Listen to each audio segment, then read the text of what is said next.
अस्सलाम वालेकुम, मैं रफ़ीक बलोच खुश आमदीद। तो मैं अपना हाल ज़रा दिखलावा। ये तेरे देखो इसी उसी मैं ना ज़रा एक मैं कही वदा बाहर तो हूँ भी हाथ मेरा हिक्को फ्री है, दूजा हाथ मेरा फ्री का नहीं ना। मैं तो ठीक तरीके नाल दिखलावा माहौल।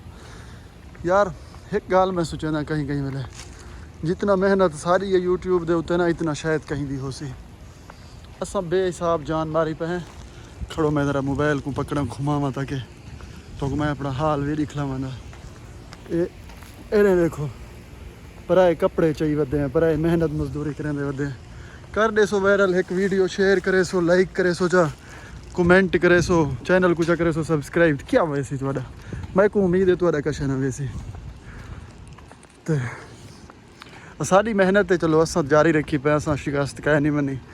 ये इन्हें तो हाल दे कपड़े हैं धोबी ते पे मेरे नहीं सूद देंदे वो के वन चाव उदा के गाड़ी दे वन गाड़ी जरी दी पे भा लगी दा स्टेयरिंग मुड़दा नहीं, सारा तेल वीट गए तिचो कट्टण दा अजाब है। आप चलेंदा नहीं बस काम ते वेंदे ने ते मेरे गले सट देंदे इहो।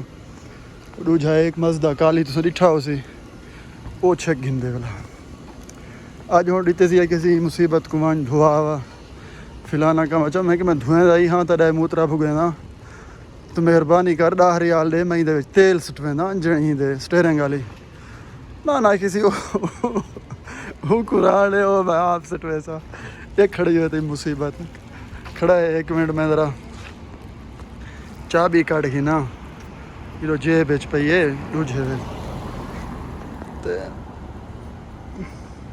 दिखाए बत्ती बलसी कमरे में पे रिमोट वो बल गए हुण ये मुसीबत दे विच सटन कपड़े खुल जा सिम सिम अंदरों बाहरों हाल ही देखो कि मैं थिया पैसे।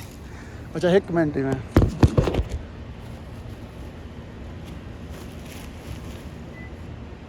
अदा महसूस बिल्कुल न करे मैं कपड़े टांगी ना मुसीबत तो इतना